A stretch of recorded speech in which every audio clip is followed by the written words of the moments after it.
Price's law. Here's Price's law. This is something to hammer into your heart.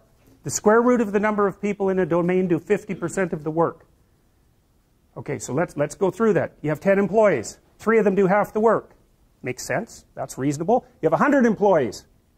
10 of them do half the work. Well, that's a problem. So the other 90% are doing the other half. Who cares about them? You have 10,000 employees. 100 of them do half the work. Right, so here's a nasty little law.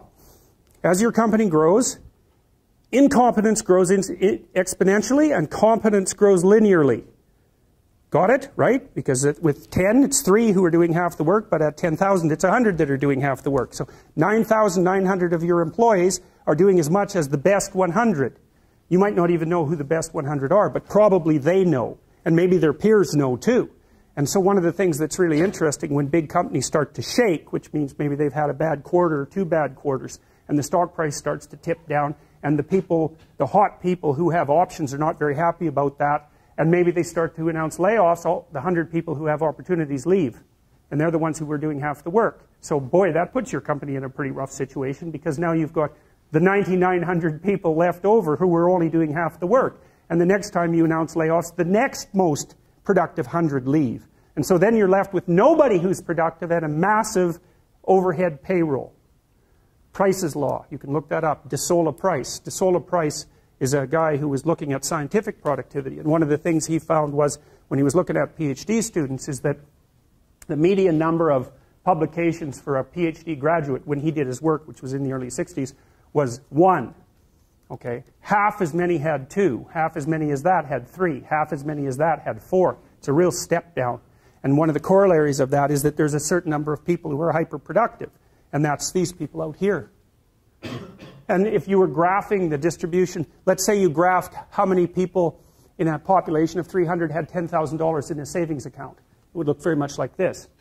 Some of them would have, or some of them would, most people would have like no savings whatsoever. The median person would have no savings whatsoever. And then you go up here where the 1% is, they have all the money. But the thing you want to understand about that 1% issue that you always hear about is that it applies in every single realm where there's difference in creative production. Every realm. Doesn't matter. Number of records produced, number of records sold, number of compositions written. So here's an example. 5 composers produce the music that occupies 50% of the classical repertoire. Right? Bach, Beethoven, Brahms, Tchaikovsky, Mozart. That's right. Those 5. Okay, so here's something cool. So you take all the music those people wrote. 5% of the music all those people wrote occupies 50% of the music of their writing that's played. So not only do almost all the composers never get a listen, but even among the composers who do get a listen, almost none of their music ever gets played. So then that's another example of this Price's law of scaling. So it applies to all sorts of things, like number of hockey goals scored is also distributed this way. Number of basketballs successfully put through the hoop follows the same distribution. Size of cities follows the same distribution. It's a weird law, and you can think about it in part. Why does this happen? Well, imagine what happens when you play Monopoly. What happens? Everybody has the same amount of money to begin with, right? So then you start playing. It's basically a random game.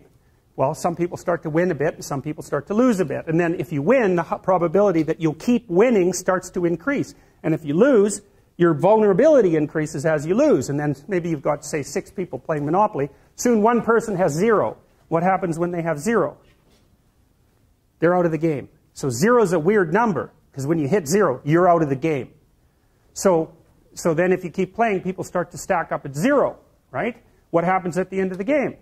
One person has all the property and all the money, and everyone else has none. Right, that's what happens if you play an iterated trading game to its final conclusion. And that's part of the law, in a sense, that's underlying this kind of distribution.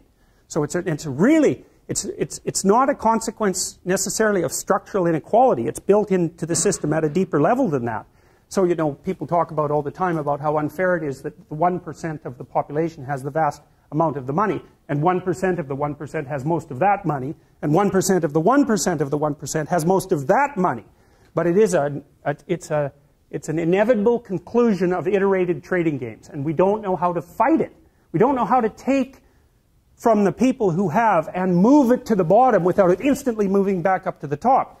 Different people maybe, but still back up to the top. Because even the 1% churns a lot. Like I think you have a 10% chance, if I remember correctly, you have a 10% chance of being in the top 1% for at least 1 year of your life, and a 40% chance of being in the top 10% for at least 1 year in your life. That's in Canada and the US. It's less so in Europe. So there's a fair bit of churning at the top end. It's not the same people all the time who have the money, but it is a tiny fraction of the people all the time who have all the money.